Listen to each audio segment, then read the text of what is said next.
Hello, Toons! I'm Little Poodle Crump, and today we're going to be talking about remotes, why I believe they're a lackluster tool, and what I hope changes in the future. Before we begin, I believe the only real use case for remotes is during a field office. I think it goes without saying, but for those who haven't done a field office yet, I'll explain very briefly. Damage remotes only affect cogs, and damage the host once it expires. This is very powerful as the boiler has a defensive phase that effectively makes sound or multi-target gags useless. Why do I believe remotes are lackluster? Toontown's battle system by design is focused on busting cogs in a timely manner. Want to progress in your battle against a boss cog? Defeat all of the remaining cogs. Want to progress inside of a cog building? Defeat all of the remaining cogs. Want to progress in your facility run? Defeat all of the necessary cogs. Pink slips tend to have a way better use case than any remote, as with remotes, you still have to worry about the cog you use the remote on. Defeating cogs under the effects of a remote wouldn't be a problem if getting remotes wasn't a bigger chore than SOS shopping. This issue causes remotes to become scarce, and a scarce item brings niche use cases. 3-star remotes are an even bigger challenge to use, as getting them is annoying and often just not as useful outside of field offices. The boiler fight forces you to be selective in your approach based on its current phase. Toons often use remotes solely to counter the defense phase, as most options aren't as time efficient. And getting to the boiler fight is tedious in itself, meaning that you want to get it done as quick as you can.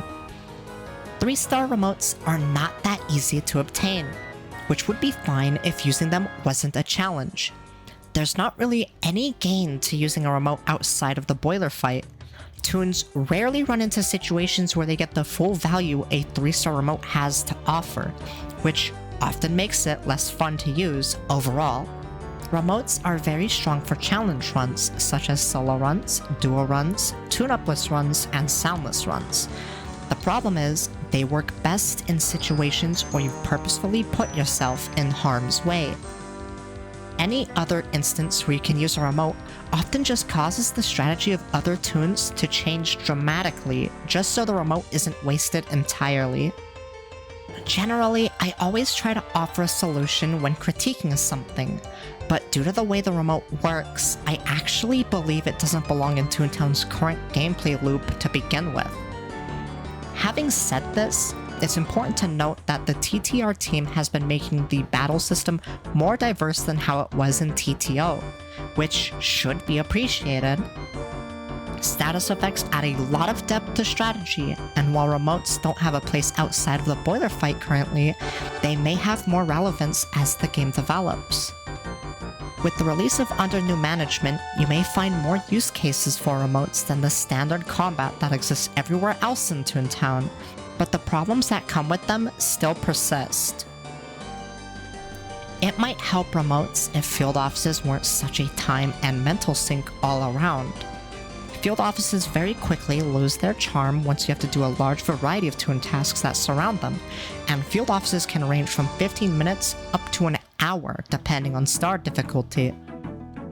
If you make field offices more engaging, using a remote wouldn't feel as wasteful, as it's actually fun to obtain. Another problem with field offices comes from the toons that it attracts.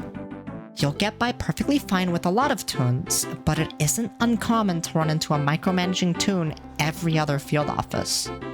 This comes from the high-risk nature field offices bring with them, which makes them even less enjoyable for more casual toons. On the upside, if you want to get to know the true colors of a toon, take them to the heat of a boiler fight. But hey, that's just my 2 cents on the matter. What are yours? Let me know in the comments, and I'll see you in the next video.